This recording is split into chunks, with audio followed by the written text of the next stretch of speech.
Hey folks, good evening and welcome. We're going to go ahead and get started. We always hope there might be more folks showing up, but we appreciate those of you who are here. My name is Jack. I am with NAMI Missoula. NAMI Missoula is the sponsor of this event. See, I knew if I spoke it, they would come. It works.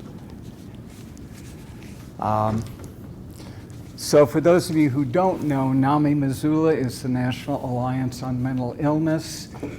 We are part of a network of about 600 different affiliates around the country. NAMI's been around for about 40 years at this point, providing support, education, and advocacy for individuals with mental illness, and also providing those things for their families as well. Suicide prevention is obviously part of that, and support for families that lose someone to suicide is part of that. So we try to play our role in the suicide prevention and awareness efforts in this community. We've got information here, and actually we have Jackie is here from Project Tomorrow. I know you didn't know I was going to introduce you, but no, but it's, you know. Project Tomorrow is a fantastic organization, and they are kind of the, they're kind of the go-to organization in Missoula as far as suicide prevention. So we do have some of their materials around here. You're welcome, by the way, to take any of these things that are out. The handouts, there are gun locks in back, there are pill disposal packets in back, there are books. You can have the books, it's okay. Bring them back to the NAMI office when you're done, but keep them as long as you can use them.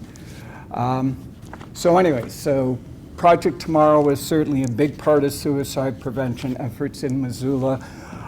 We also have Meg here from the Tamarack Grief Resource Center, and she has a display over there that puts my circle of information to shame, and I really did take a lot of pride in that. But anyway, Tamarack Grief Resource Center obviously works with a lot of folks impacted by suicide, and so they are also a key component of the efforts in Missoula to prevent suicide, to raise awareness of the issue, and so forth.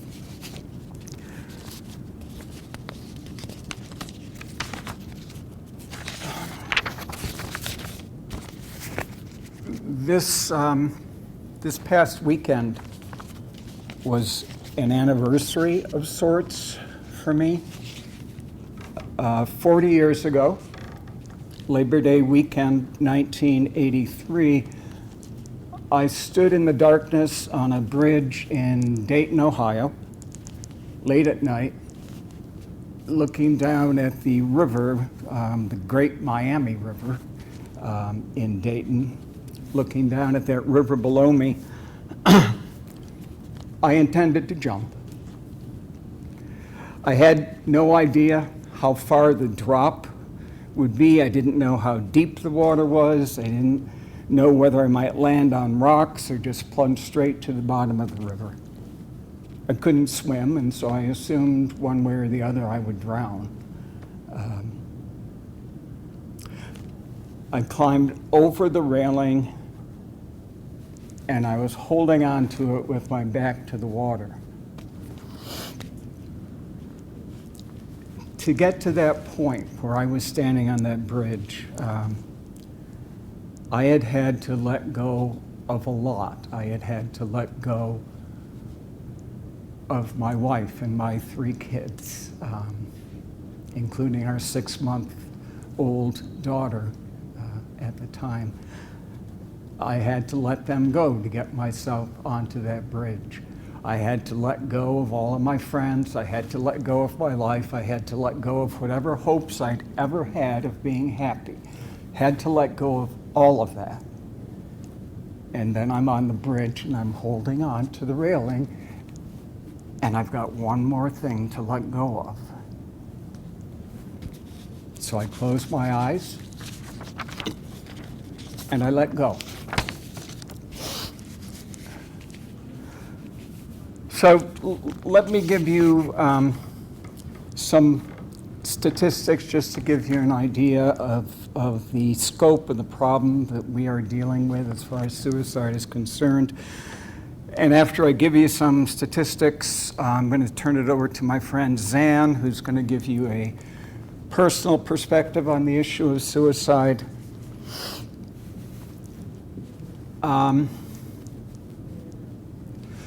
According to a recent report from the Center for Disease Control, and some of you may be familiar with it, in the year 2022, last year, there were almost 50,000 suicides in the United States, the largest number since World War II.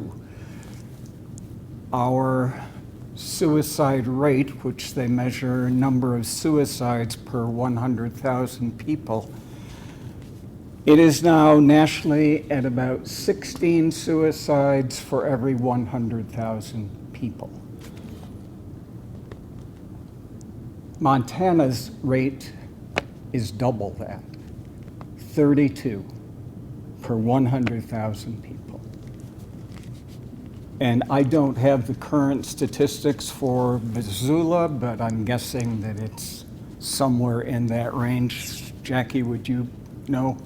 This year it is, and we have some of the highest rates we've had since before COVID. Yeah. It could still be a ripple effect from COVID and Sure. isolation. There's some thought about that, yes. Yeah, and we'll talk later on, and I really do hope that you guys can all share your thoughts and ideas with us in terms of why. Why is this happening? In the last few years working for NAMI, we have had a group of students come in and spend a week in Missoula from the University of South Dakota, and they wanted to know why suicide was such a big problem in Montana. Last year, a Swedish journalist spent a few days here because she was researching the suicide problem in America, and she looked at the stats and she said, I'll go to Montana. We don't want to be the go-to place for suicide studies. What we would love to be at some point is the go-to place for suicide prevention, and Lord knows we are trying. We really are. But we can talk later maybe about what can be done. Do we just need to keep doing more of what we've been doing, or do people have other ideas as to how we can deal with this? I'm going to let Zan have the floor to tell a bit of her story.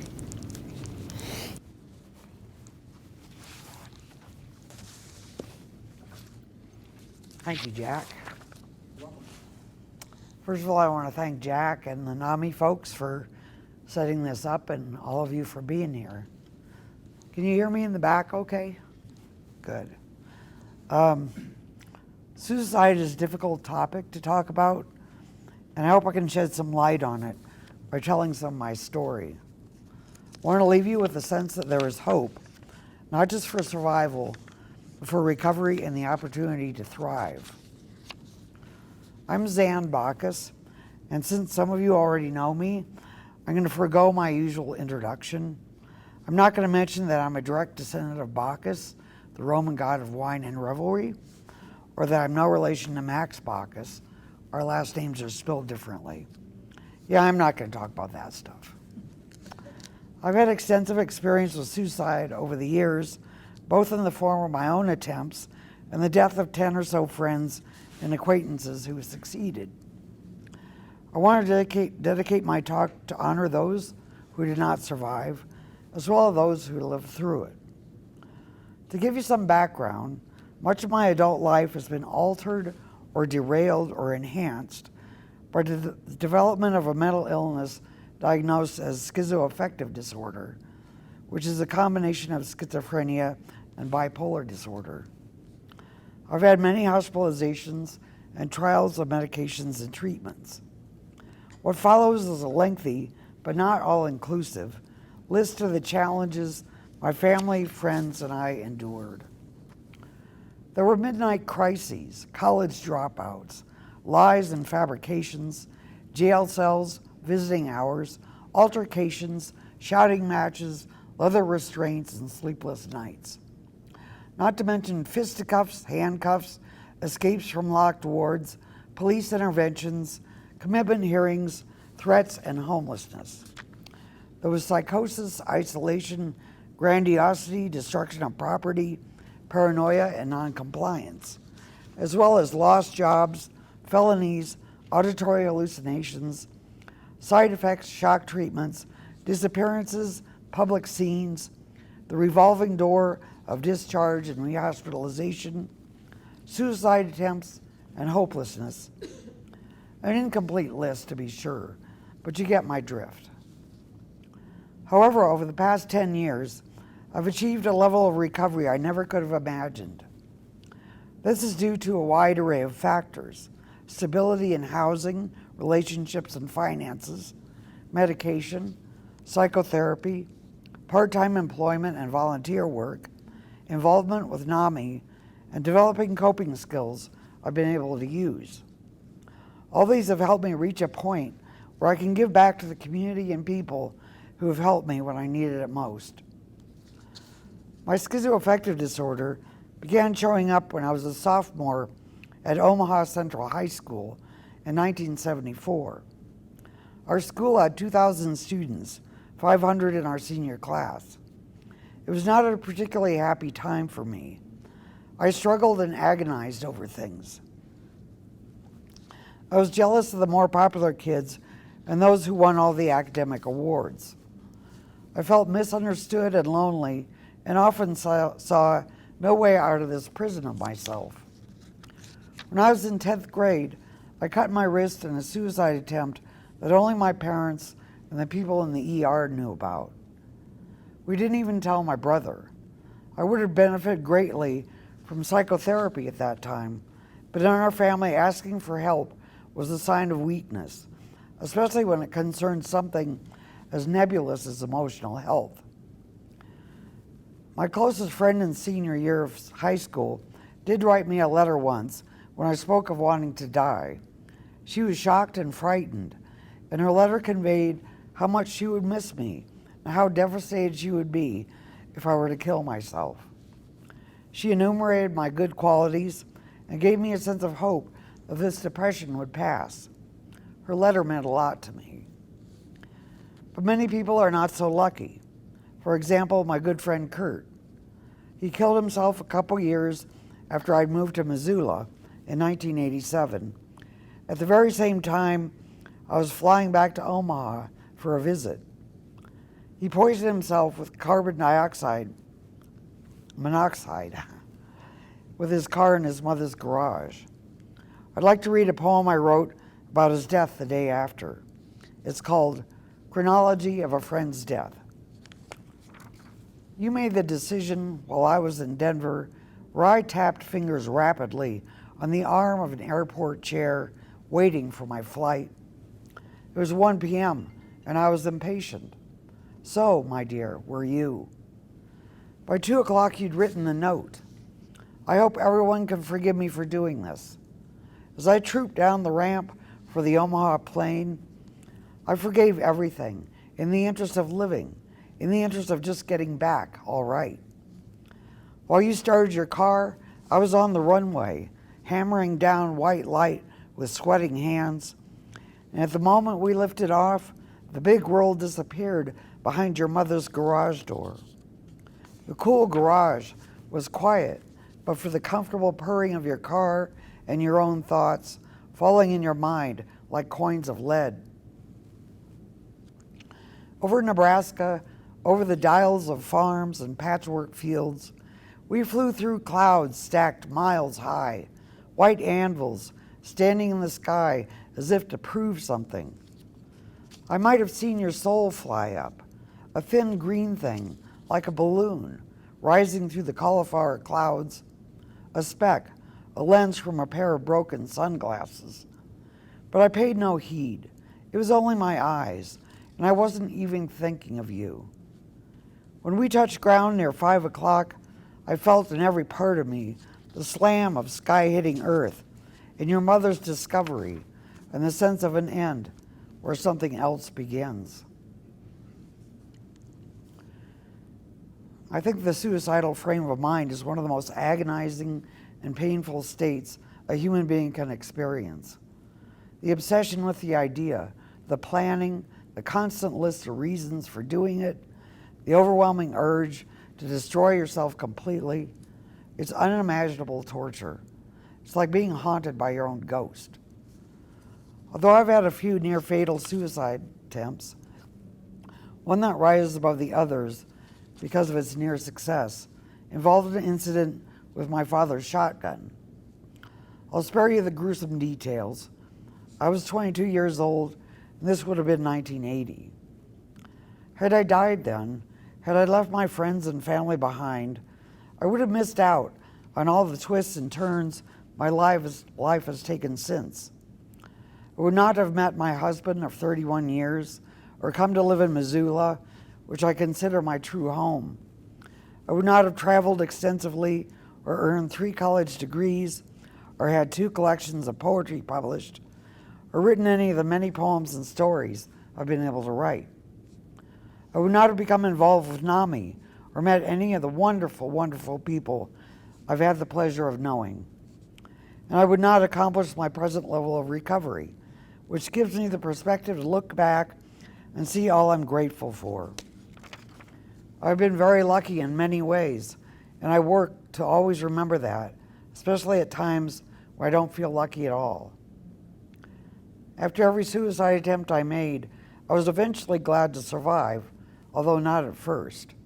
Things got better, situations worked themselves out, happy and easy times returned. The main advice I can give to those who are considering suicide is tell someone. Let them know what you are experiencing. Sometimes the hardest thing to do is to ask for help, but this is crucial. Carrying this secret increases the pain even more and isolates you further. Don't be afraid to let someone know. And to those who encounter someone considering suicide, please don't be reluctant to initiate the conversation. Listen with an open heart. Let them know there is help and hope. When I look back over my 65 years, I'm always struck by the beauty of how my life has unfolded, both with wonderful opportunities and challenging difficulties, with revelations and epiphanies and just plain pain and devastation. I am deeply grateful, mainly for the other people who have filled my life with their own stories, their own grasping for answers and struggling along, their own moments of understanding and peace. Each person's life touches so many others, and in ways we may never fully appreciate. But there is connection between us all, and we are not alone. Thank you.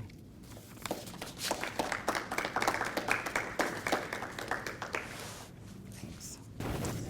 Thank you, Sam.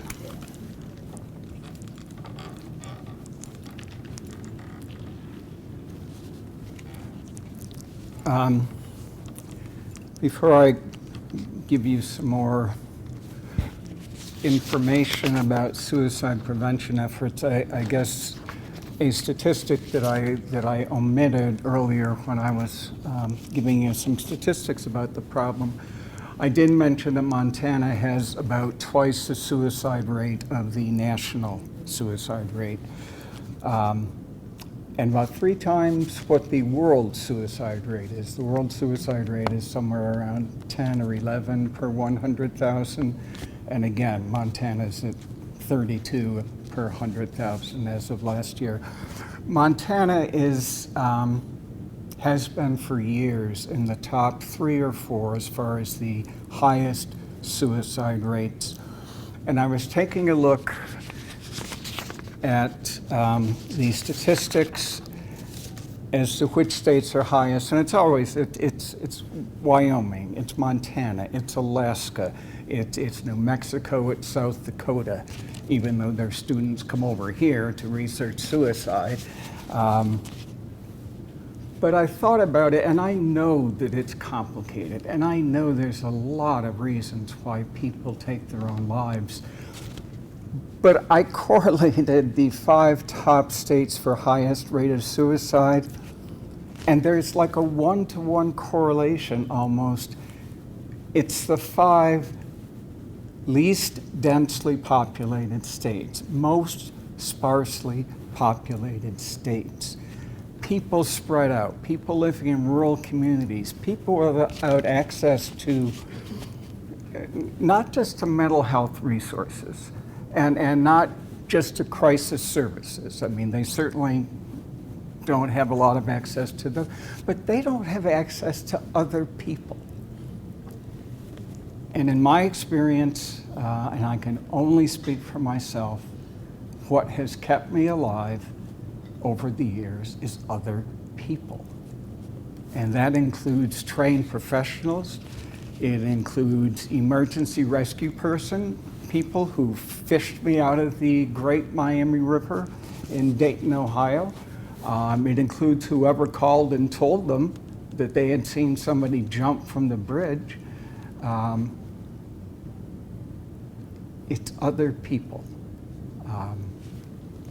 And I just think that's important for us to remember. Isolation can be deadly.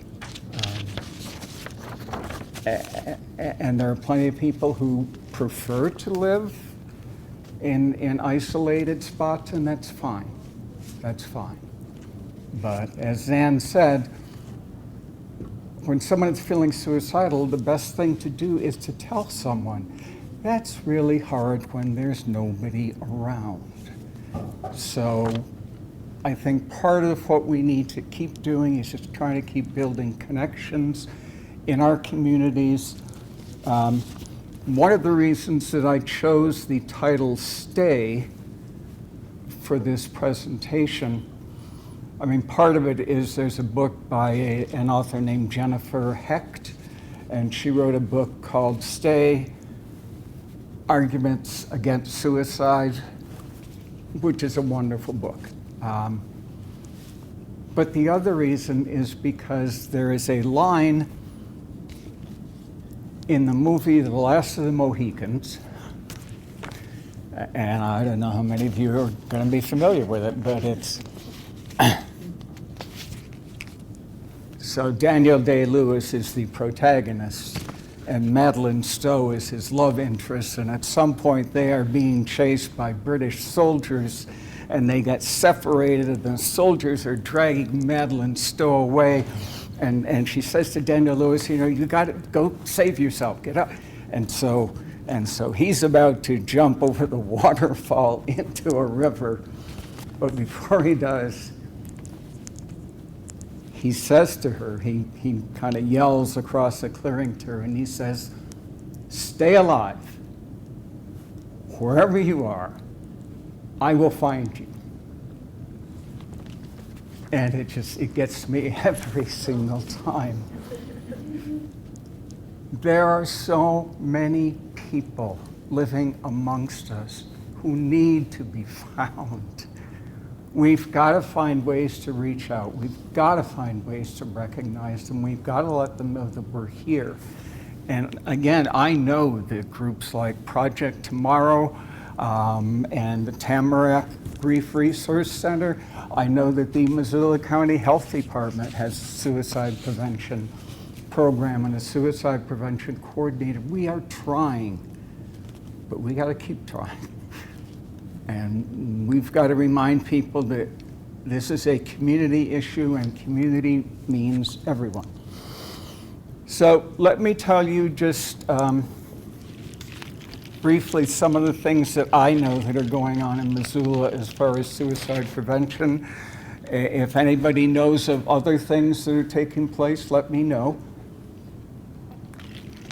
And then let's talk about how else we might approach this problem. Suicide prevention training is offered by Project Tomorrow, and I think also through the County Health Department. I think you can contact either of those places. Jackie, is it normally QPR? Yes. All right. QPR is a very, very quick, I mean, what is it, 90 minutes it can be done? Yeah. It's a suicide prevention training that just, QPR stands for question, persuade, and refer. The question is pretty simple. The question that you ask somebody is, are you thinking of killing yourself? And then you can follow that up. Do you have a plan? If they say yes, do you have a plan? Then you can ask them, so what's going on? Why are you at this point? And you can talk a bit about that. And then they persuade. You do not have to persuade this person in front of you to change their life. You don't have to persuade them to join your church. You don't have to persuade them to do anything but stay alive for the day, for tonight, until they can hook up with a counselor or whatever. That's all. Just a promise to stay alive. I'll call you tomorrow and check on you, or whatever, or let's go to the ER. We've got great services here in Missoula. Don't tell them they're going to be in the ER for 7 hours. They don't want to hear that. But it's, probably going to happen. So the persuade is just persuade them not to do what they're planning to do right now. They don't have to make a pledge never to do it. They just have to agree they won't do it now. And they will accept your offer to get some kind of help. And then that's the referral part. You either get them to the ER, and then the ER folks can handle it. You get them to their counselor or a counselor. You get a phone number of a family member, and you're there with them, and they call the family member, and the family member agrees to come and pick them up, and you wait with the person until that family member comes and picks them up. It's not a lifelong commitment, QPR, but it's a great, simple, straightforward program. So if any of you haven't taken it, I certainly highly recommend it. There are other forms of suicide prevention training available. There is something called ASSIST. ASSIST is a much more intense, it's like a 2-day workshop. You do role playing. I took the ASSIST years ago. It was being offered at the university, so I went over there, and we got to the role playing part, and I am telling you, the instructor knew nothing about my history, my story. So the role playing at that point was that each one of us in the workshop would be the person who's dealing with a suicidal person, and so what do you do in the moment? So he sets up the scenario and he asks for volunteers, and I raise my hand and I go up to the front of the room, and he says, okay, I'm on a bridge right now and I'm getting ready to jump. And I thought, oh my God. Tell me about it, I thought. Been there, done that. And I did tell him afterwards, I said, you just have no idea how. But so it's intense, whether you've been through suicidal ideation or not, it's intense. But again, well worth it. There's mental health first aid, which is a more comprehensive program. I don't know when, where, how often that's held. I know St. Pat's occasionally has sponsored mental health first aid trainings. There's a program called SOS, Signs of Suicide, and that is a program where trained folks go into the schools to middle school students and high school students, which I think QPR has done over the years as well, both to school faculties and students alike. There's a lot of work being done to try to get the word out there. So I think all those programs are worthwhile, and I'm guessing that the QPR program can always use more people involved and more people who want to become QPR trainers themselves. So keep those in mind. Missoula also has, and hopefully you folks know this, we've got a crisis intervention team, a crisis intervention program. We have something called a mobile support unit. Mobile support unit is a small group of clinicians and social workers, and I think maybe just folks who have experience with this sort of thing, so that sometimes when there's a mental health crisis, instead of sending uniformed police with their, guns, and holsters, and badges, and all of that, instead, if it's an appropriate situation, the mobile support unit goes there. Ordinary people, civilians, dressed in regular clothes. And it makes a big difference. And a lot of families I've heard at NAMI from a lot of families who say that they were so grateful that we had this mobile support unit, because the police, often without meaning to, just their presence will escalate a situation. So those are available. Mental health crises, suicide crises, we do have those resources. We've got Project Tomorrow, we've got the County Health Department, we've got NAMI. NAMI is not a crisis resource per se, but our ongoing support groups and just the fact that, people can come into the office if they want, and they can sit and they can talk. And in terms, again, of stay alive, we will find you. We want to keep our door open. People, sometimes they'll have to find us, but if they call, I guarantee you I will invite them to come to the office. So we are part of the safety net. As I mentioned, a lot of these suicide awareness and prevention presentations go into the schools. Zan and some other folks from NAMI go into the local high schools. They've gone into middle schools, goes to the college, speaking to college students and faculty. The other thing, I guess, that's going on is, and NAMI is part of this, research. There's a lot of research being done, I guess, both about why people decide to take their lives, and for what it's worth, I know, Zan, when you told your story, you had this litany of things, from jail to this, that, the other thing. The weird thing for me is that at this, I made a number of suicide attempts over the years. If anybody asked me why, I couldn't tell you. I don't have a list like that. I have a list of hospitalizations, but most of those came because of the suicide attempt.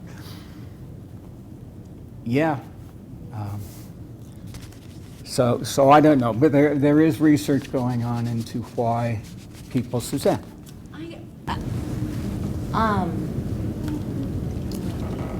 I am wondering what research is being done on the opposite question, and that is why people don't take their lives, and what is it, and resilience to me Right. is part of the issue. Yeah. But I wonder, what are the states that have the lowest suicide? And I'm not,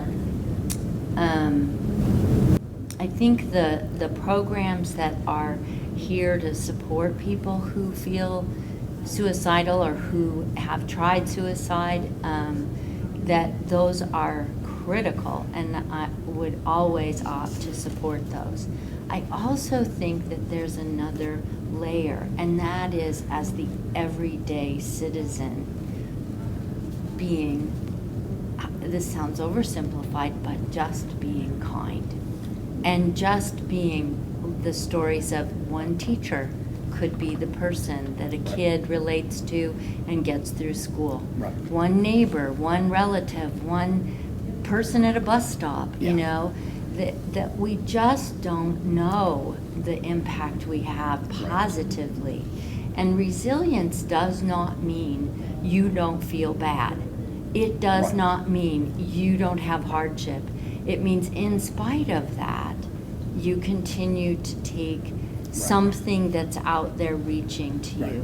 And so it also doesn't mean you are necessarily the one to find it, but that someone offers it. It's a plant that is resilient.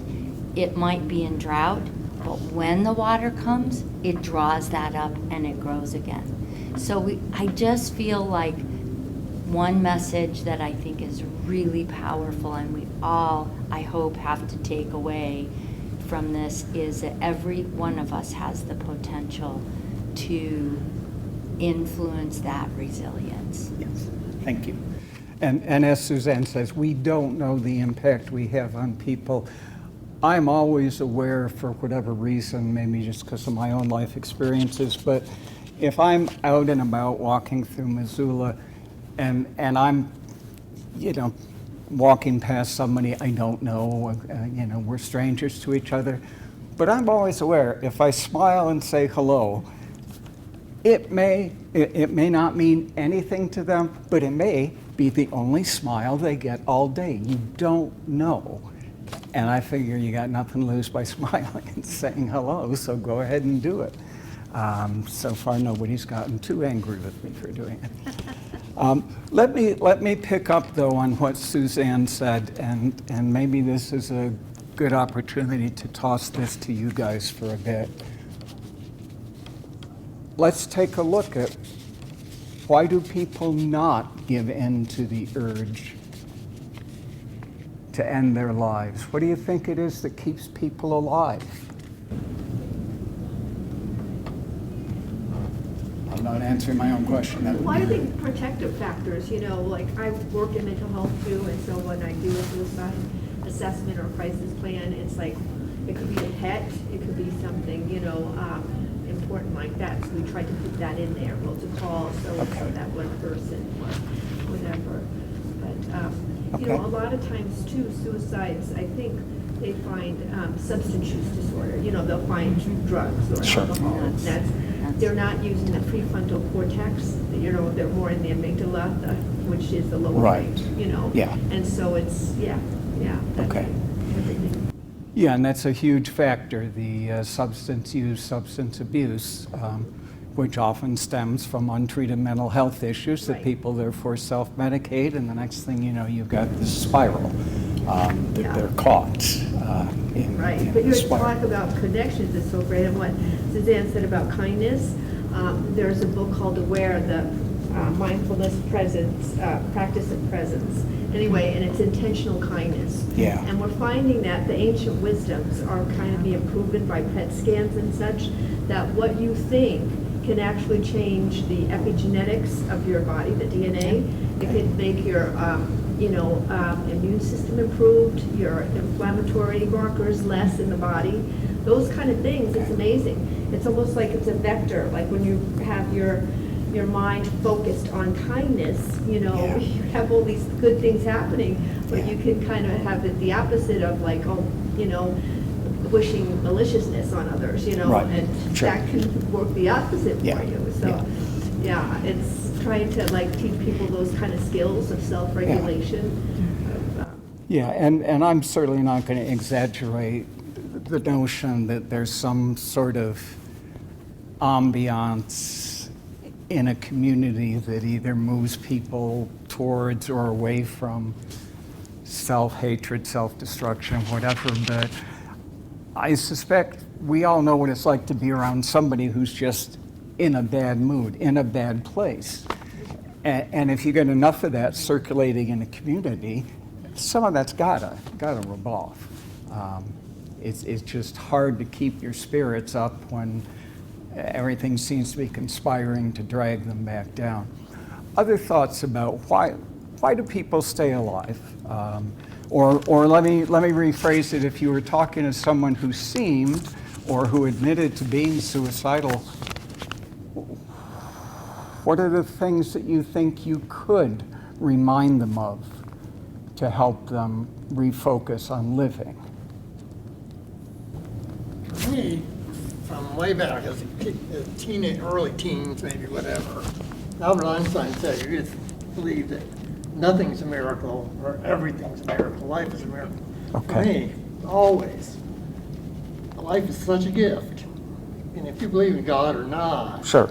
it's a gift. You're given this brief period to be in this body. Okay. And to kill yourself is like an insult. Yeah. You know, who you believe gave you that gift, if you believe in Okay. God or however that happened. Okay. It's such an insult to go, no, I don't want this. So if we can share with people our own sense of life as a gift, not necessarily, accusing them of being ungrateful or whatever, but just No, that doesn't to help. communicate to them. Criticism definitely doesn't help. Yeah, but to communicate that sense of gratitude, it's a gift, it's a miracle.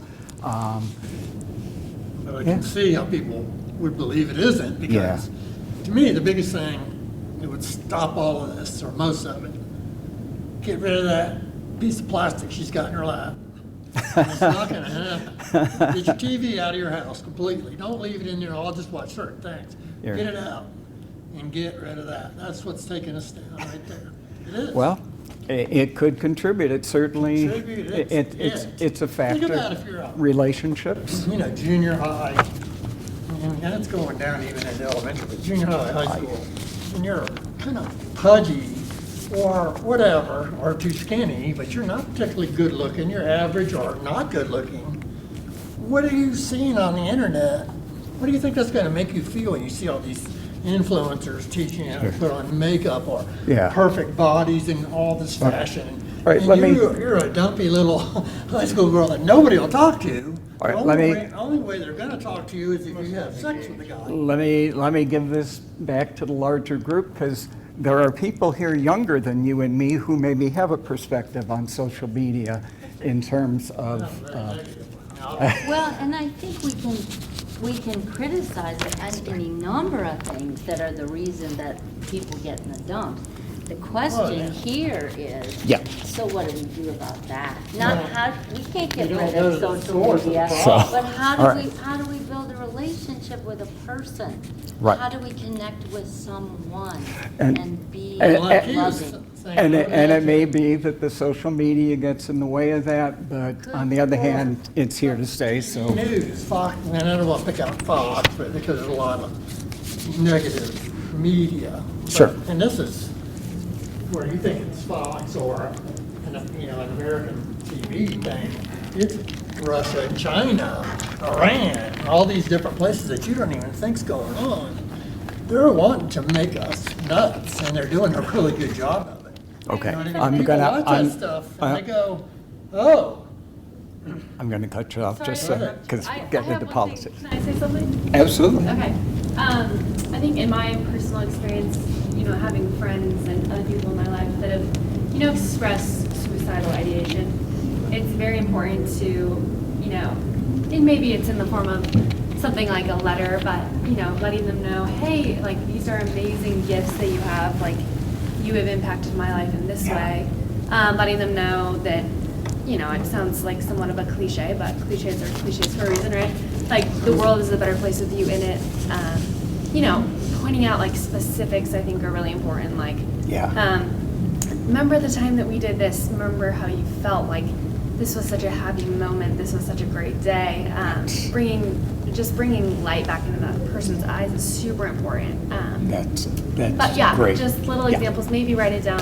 I Yeah. think that can be really special, so that when they're having a bad day, they can look back on it. It's super important. But- That's wonderful. Basically, That's perfect. Yes, Chester. if I were to assume what you're trying to say, but basically bringing light to the person's eye without alienating them further.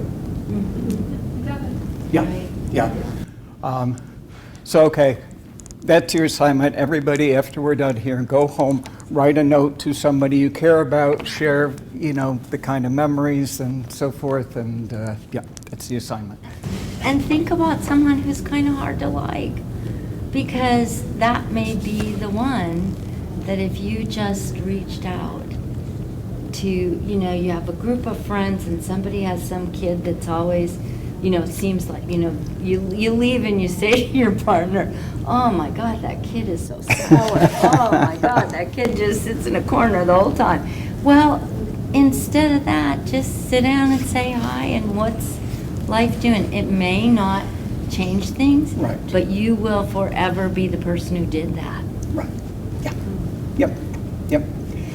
Yeah, I mean, with any of our efforts, and again, there are, I mean, the last decade or the last couple decades, there have never been so many resources devoted to suicide prevention and awareness in this country, at least, as there have been in the last, say, 25 years.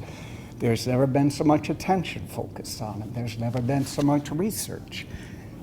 But it's like, well, it's a big problem. It's not, well, the result we don't know. We do, it's going Is it- up every year. Right, It's but, gonna get worse. but what we don't know, and Zan and I have talked about this as part of our NAMI work that we do, we don't know how high that rate would have gone if it weren't for the interventions of QPR and Project Tomorrow and things like that. We have to, I was going to say we have to believe. I just know for myself that if I had known I could talk to somebody about how I was feeling, if I had known it was okay to sit down with somebody and say, here's the thing, I don't know why, but I hate myself and I constantly think about dying. If I had known that was actually a sentence you could utter to another human being, I would have done it. No, I don't know if it would have. You know that person's not feeling the same way. You know what I mean? Absolutely, sure. One thing I want to say, it goes back to what you were saying earlier, is I ride my bike a lot and walk. I walk. It's like I grew up in South Florida, so I walk a lot. Well, as far as interacting with people coming the other direction, were you saying, Yes. I should say hi, no matter what, and every single time, if you make the effort to smile at them, they'll mostly smile back. Yes, Right? If I you don't, agree. they're of course not going to, or Yeah. they're friendly and they will. Sure. But my experience, I'd say, I don't know the odds, but maybe one out, I live on Greeno Park, so I walk that all the time. It blows my mind to this day that I can walk by an old couple, young kids their age, they won't even look at you. They look down in a way because they feel bad about themselves or they're afraid of you. Right. Or for whatever reason, Right. I can't understand it. What? Well- how hard is it to smile at somebody or acknowledge? As we 'Cause were it makes saying, me feel like yeah. crap when they don't acknowledge my presence. And all we can do is not Say take hi. that, not take it Hi. personally. We do our part. And And then I usually, I know. mean, what happens to me, I'm just saying that Yeah. most of the people in that park that walk on that trail won't look at you. all right. But for me, if I don't get a smile or a hi in return, I just walk by and I think to myself, well, fine, you have a nice day. I'd say there aren't many people like that. If you smile at them or say good morning, Yeah. but they won't say something back. That's a All right, rare. I want to bring this back to the group. So maybe another way to get at this idea of what is it that keeps people alive, what sort of lifelines or what have you. If I were to ask any of you, and I'm not suggesting that any of you have any suicidal ideation, but if I were to say, what is it that you are living for? What do you think in terms of, what keeps you going, what motivates you, what's important to you? I mean, does anybody want to share what their answer might be?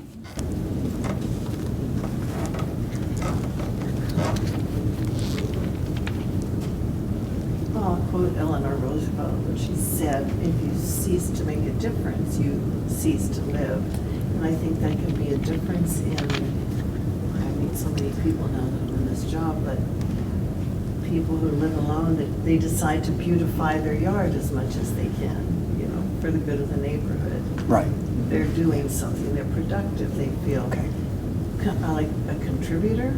Yeah. And I think that's very important, is find that niche. And a QPR, those are the questions you're asking. Do you have a pet? Do you have grandchildren? Yeah. How would they feel if Yeah. they lost you?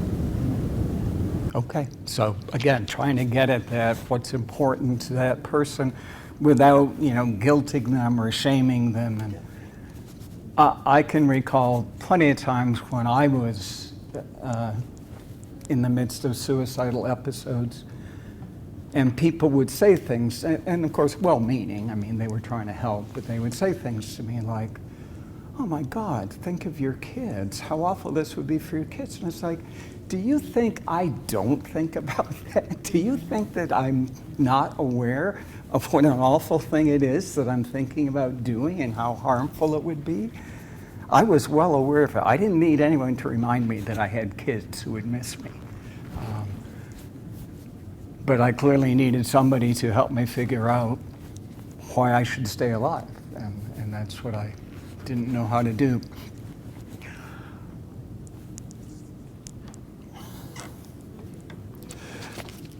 Does anybody know of any other suicide prevention programs aside from the ones that I've mentioned? I know we mentioned a lot, but are there any out there that I'm overlooking?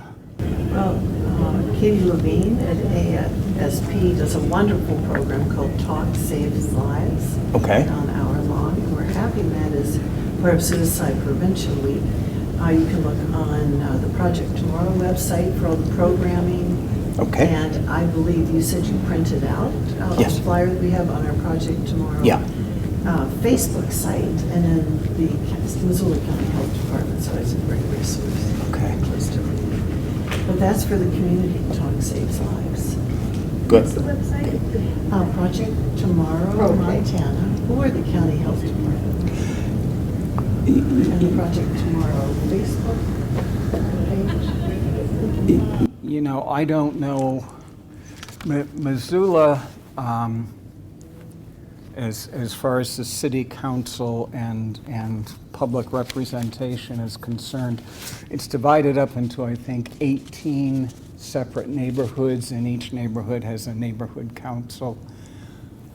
I would love it, and we at NAMI have tried. We've had some contact with the neighborhood councils, but I would love it if every neighborhood council did some sort of suicide prevention training for people in that neighborhood.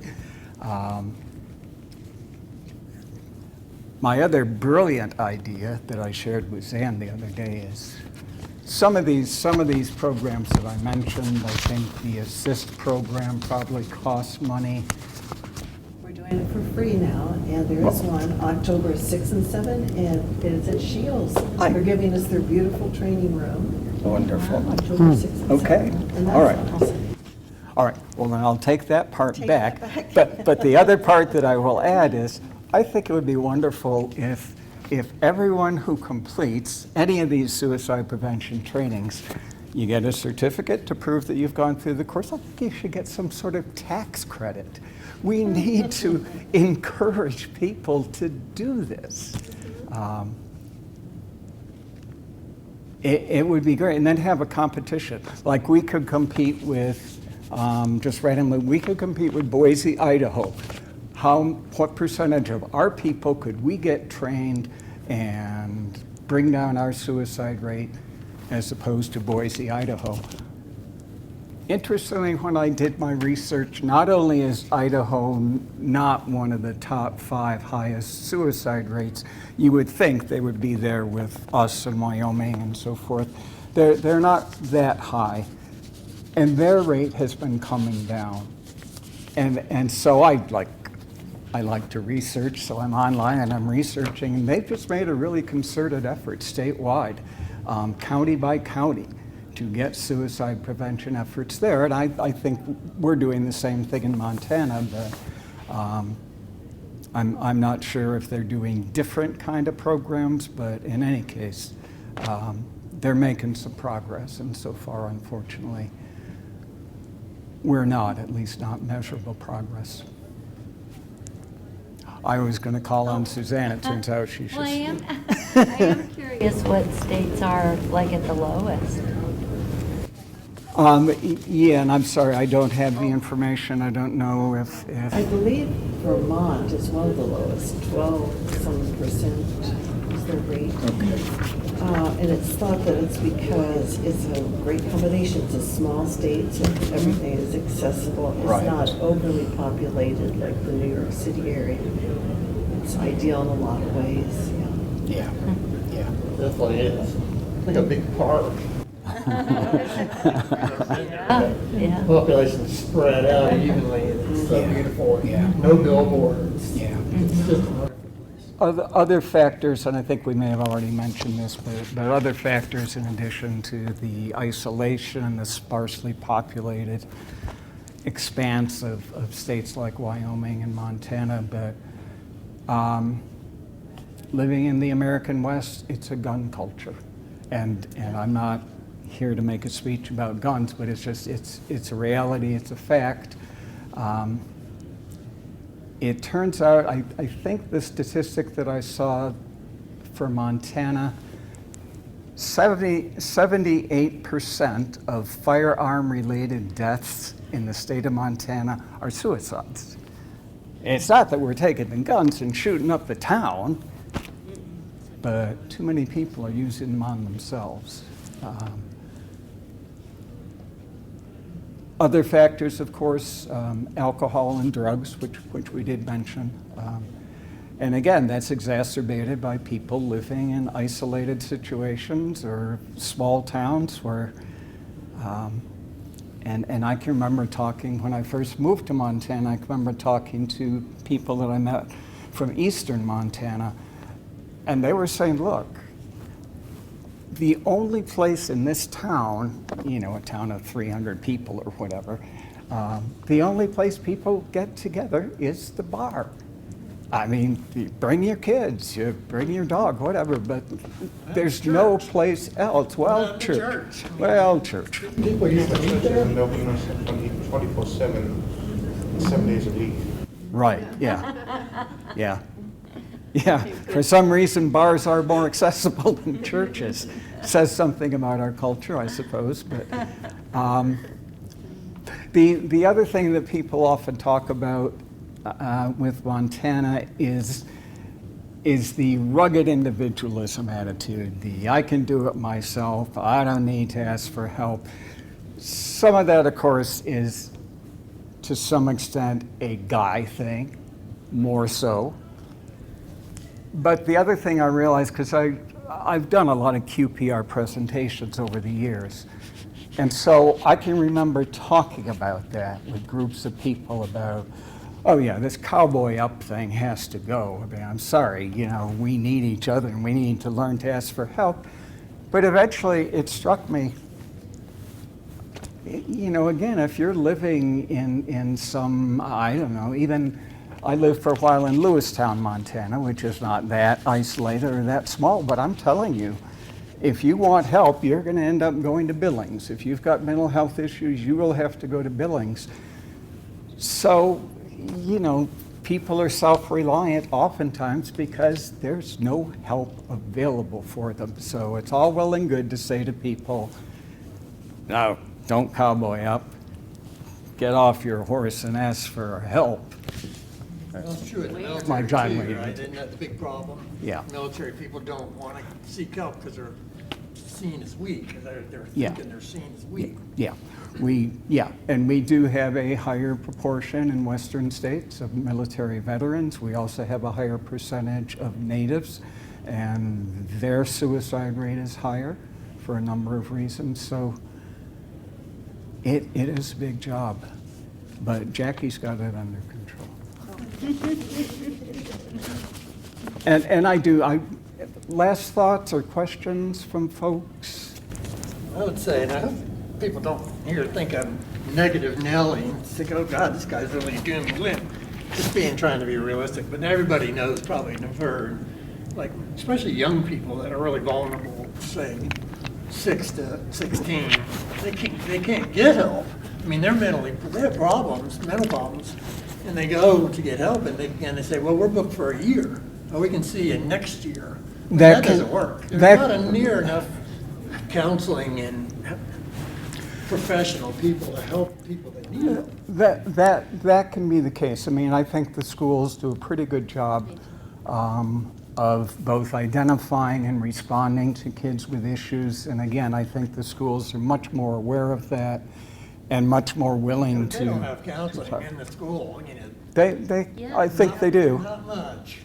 Well, You it think? depends what school. I worked in the schools, and I know our school counselor Yeah. was incredibly available. Trained in mental health? And trained in mental Yeah. health, and then we also had a mental health team at the Yeah. school that did therapy and, Yeah. and intervention. So, And- yeah, Yeah. it's not I wasn't aware of that. And again, you know, I mean, Yeah. Zan It's and not I. enough. It Yeah. still isn't enough, and Yeah, I right, totally yeah. hear what you're saying. And Zan and I, there are on, those on behalf of NAMI, we've gone into the schools, as I said earlier, and we've done presentations, and we talk about mental illness, and we do talk about, say, you know, in Zan's presentation, she mentions suicide attempts. I tend not to when I talk to the students, but, you know, but certainly the subject comes up. I guess the other thing I want to say in response to what you're saying about not enough counselors, and you were agreeing, Suzanne, never enough resources. In my opinion, and this is me speaking for myself, not for NAMI,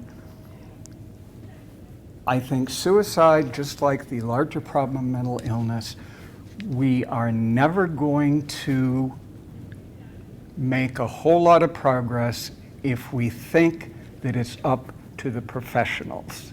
Right. There will never be enough of them. There will be waiting lists. There will be people who don't have the money to go see them or the transportation. In the long run, we've got to help each other. We really do. And I think too with the stigma, you know, I know there was a big campaign in the East, I forget if it was Maryland or somewhere, where they said 1 in 4 has mental illness, more normal than you think. You know, everybody has some mental illness within the family or friends and that type of thing. Sure. And I think I read, remember somewhere, and I don't know if NAMI's been involved with them, but clubhouses where people can go to, and like maybe if we can Right. start something like that, a fundraiser, and Sure. have a place where people can go. Yep. I know Western Montana Mental Health has for some of their patients rec rooms, and they do programs and outreach. They used to. I'm not sure where they're at right now. Yeah, I I'm not used sure. They're I used to definitely work have a in lot. that program. I used to did work you? at River House, which was a great program. Just simple things too, and they've been doing this for a decade, couple decades, taking away our, go out and play. How important for me was it to go out have that hour to go out and play during an hour at school, especially Yeah. elementary school, interacting, socializing Yeah. with other kids. They took all that away. Yep. Art classes, shop classes, where you're It's, interacting with other people. Again, I think it's got to be a community-wide effort, and that can seem really daunting. I've talked to Nationwide. people in Missoula's Strategic Alliance for Improved Behavioral Health and Well-Being. I'm always proud that I can remember that entire title. And I've talked to them about the idea of a plan for a mental health friendly city. There are places that are involved in efforts like that. And so it looks at things like public transportation, green space. I mean, we have a lot of this. But just to intentionally recognize in terms of development and you know, traffic, what are you going to do with traffic? Are you going to disrupt neighborhoods, residential neighborhoods, by having traffic running through them? There's just a lot of things in terms of that people could live a little bit calmer, a little bit less stressful. And it seems ridiculous to be in Montana talking about stress, but it is what it is. Yeah. So I think too, while I couldn't agree with you more on the things you're saying are problems. However, I'm guessing the top 10 states have those same problems. So they're not the cause. What we need to understand is what is happening that's working. It's like understanding cancer, it's like understanding heart problems, not just what makes it worse. I think many of us could pinpoint that, but what is it that makes it better? And we are complicated organisms. Well, And it's not going to be a simple A to B to C. It's going to be quite convoluted. And I- I think Well, that. it's I'm- complicated at all. I'm- Jesus, and I'm not a Christian at all, I'm a Buddhist. Love. Just Well, pay attention to people yes. around you. Okay. That's all. Yeah. That ain't complicated. That doesn't cost you anything. Acknowledge I- people that Yep. are around you. I'm originally from Buffalo, New York, and I go back periodically to visit my kids and my grandkids, and I now have a great-grandchild, so that's cool. But I've got a granddaughter who works in mental health. She's a licensed social worker at this point, works for one of the many mental health agencies in Buffalo, and she and I were talking at some point on one of my visits. Buffalo is the center of Erie County in upstate New York. Erie County, just the county, has about the same population as the state of Montana. It's about 1 million people in Erie County. Talking to my granddaughter, Amanda, it is astonishing how many more resources they've got for their 1 million people packed into an area where on the one hand, yeah, it's stressful, urban living is stressful, but there's a whole lot more help available. So on the one hand, I don't think that, it's as simple as saying, let's spend more money and have a psychotherapist on every corner.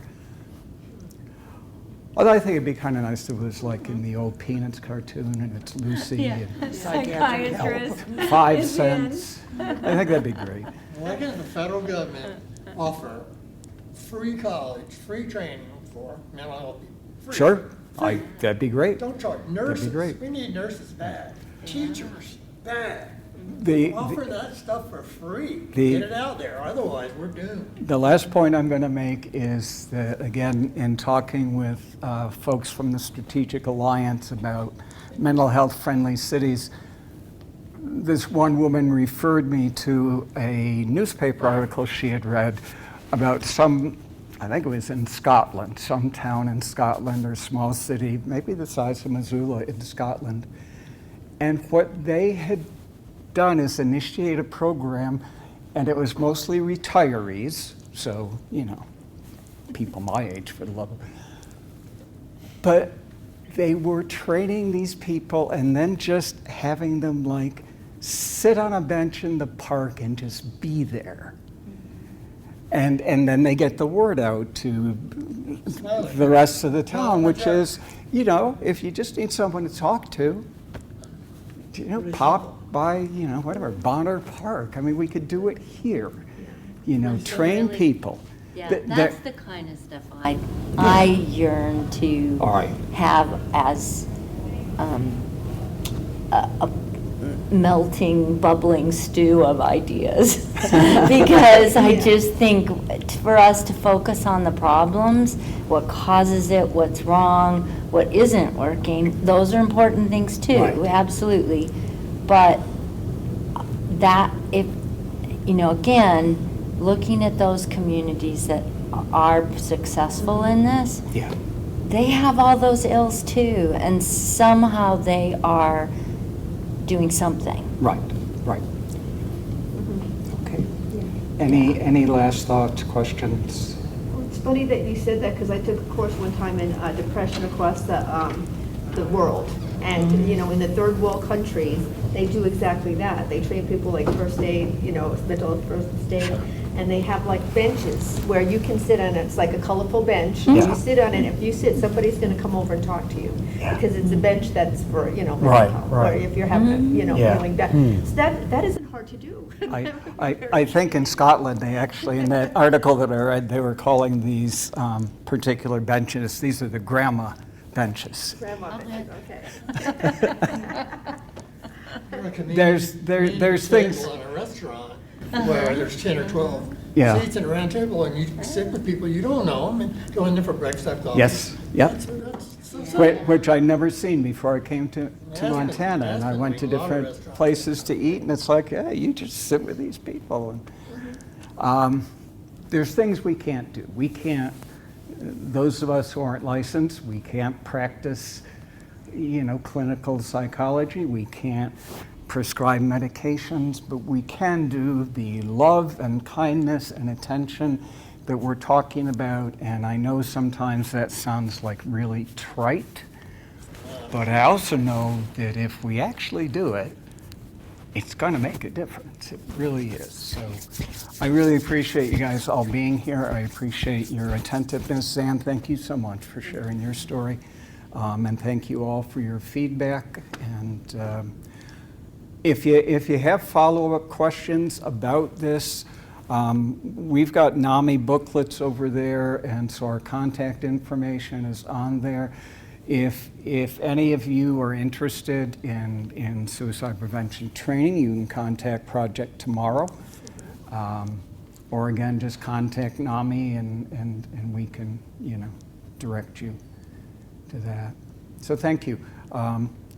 I have to pick up my mess now, so. Okay, thank you. Thank you, folks. Thank you.